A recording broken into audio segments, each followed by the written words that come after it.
Parashat Tazria que nous lisons cette année séparément de Metzora. Tazria, c'est la femme qui a conçu un garçon ou une fille qui enfante et qui sera impure pendant 7 jours pour un garçon, 14 pour une fille, pendant lesquels elle ne pourra pas avoir de relation avec son mari. Au terme de ces 7 ou 14 jours, elle va au mikvé. À partir de là, elle est permise à son mari. Mais par contre, Bechol kodesh lo tiga ve'el hamikdash lo tavo, ad melot yemet haora. Elle n'aura pas le droit de rentrer au temple, ni de consommer du kodesh, de la trouma ou des sacrifices, jusqu'à le terme de 33 jours supplémentaires pour le garçon, ce qui fait 33 plus 7, 40, et 66, le double pour une fille, 66 plus 14, ce qui fait 80. Et à ce moment-là, elle apportera 2 sacrifices, un Ola et un Khatat et un expiatoire. Il est intéressant de comprendre le statut intermédiaire de la femme pendant cette période, donc de pureté par rapport à son mari, mais d'impureté par rapport au Beth Amikdash. Pendant ces 33 ou 66 jours, quel est le statut de la femme? Alors, ce n'est pas facile, les opinions sont nuancées. D'après le Rambam, elle est déjà Tehora. Elle est déjà Tehora, elle est déjà pure, mais il y a un élément extérieur à la notion de pureté et impureté, qui fait qu'elle ne peut pas rentrer au Beth Amikdash. Mais on peut considérer qu'elle est dans une situation déjà de pureté, puisqu'elle peut avoir des relations et des contacts avec son mari. Le Ravad, par contre, va considérer que pendant cette période, tant que la femme n'a pas apporté de korban, de sacrifice, elle est impure. Ce n'est qu'au terme des 66 ou 14 jours qu'elle sera véritablement pure. C'est comme s'il y avait deux phases dans, dans sa purification. Une première phase d'impureté dont elle se débarrasse par le mikvé, et une autre phase d'impureté dont elle se débarrassera avec les sacrifices. Ça, c'est l'opinion du Ravad. Ce qui va nous intéresser, chers auditeurs, c'est l'opinion de Rashi. Rashi semble émettre une opinion intermédiaire. Il dit Kerouyat Mea. Elle est appelée Tmea. Elle n'est pas Tmea, comme dit le Rambam. On ne peut pas dire non plus qu'elle est complètement pure. Il ne le dit pas. Il dit entre les deux Kerouyat Mea. Alors, qu'est-ce que ça signifie Kerouyat Mea.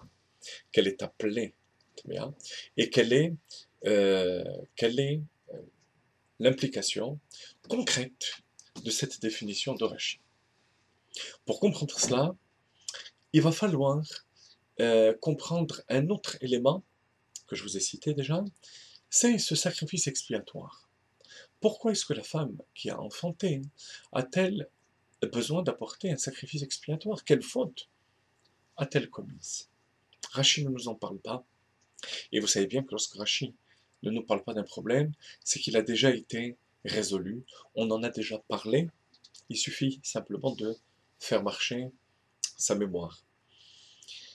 Et il faut remonter à la parashat Bereshit. Lors de la faute d'Adam Arishon, Chava va recevoir aussi une punition, comme Adam Arishon, en plus du fait qu'ils vont être chassés du Gan Eden. Be'etzef taldi banim. Tu vas enfanter les enfants dans la souffrance. Pendant la grossesse aussi, il y aura cette souffrance.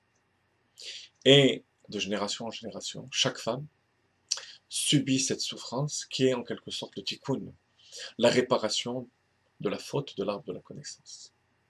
D'où le korban khatat, le sacrifice expiatoire que chaque femme apporte. Alors à partir de cela, on peut comprendre la notion de Kerouyat Mea. Elle est appelée Tmea, impure, et non véritablement impure. Non véritablement impure parce que chaque femme qui accouche n'a pas accompli de faute. Mais Kerouyat Mea, elle est appelée, elle a ce nom de Tamé parce que elle fait partie du genre humain. En quelque sorte, sa neshama était cloula, était englobée dans celle de Chava au moment de la faute. Et lorsque il y a enfantement, ce tikkun, cette réparation se fait par la souffrance de l'enfantement. Et pour nous, chers amis, c'est un enseignement extrêmement important. Lorsqu'on passe d'une dimension à une autre, ce qui est le cas d'une femme qui enfante, elle devient mère, ou pour la première fois, ou une fois de plus. Elle passe à une nouvelle dimension. Quand on passe d'une dimension à l'autre, la Chassidut explique, d'un yesh à un autre yesh, eh ben, entre les deux, il y a une phase de hayin, de néant. Il ne s'agit pas d'une phase de faute, krouya tmea, de faiblesse, dont il va falloir se purifier, dont il va falloir s'élever pour passer à la dimension supérieure. Alors, à cet instant, dans cette phase, il ne faut pas se décourager. Il ne faut pas croire qu'on est repoussé de Dieu, bien qu'étant en position de faiblesse. C'est le passage obligatoire pour passer au yesh, à l'enfantement qui va suivre. Donc lorsqu'on est dans une dimension, on va passer dans une deuxième dimension, on va enfanter spirituellement. Il y a un passage dont il faut se méfier, mais se méfier en développant tout le bitachon, la confiance en Hakadosh Baruch Hu, qui va nous permettre de nous annuler à Hakadosh Baruch Hu et monter à la dimension supérieure. C'est le sens de ce korban khatant, de ce sacrifice expiatoire, de la tchouva qu'on doit faire à ce moment-là, de cette remise en question pour passer à la dimension de Tazria.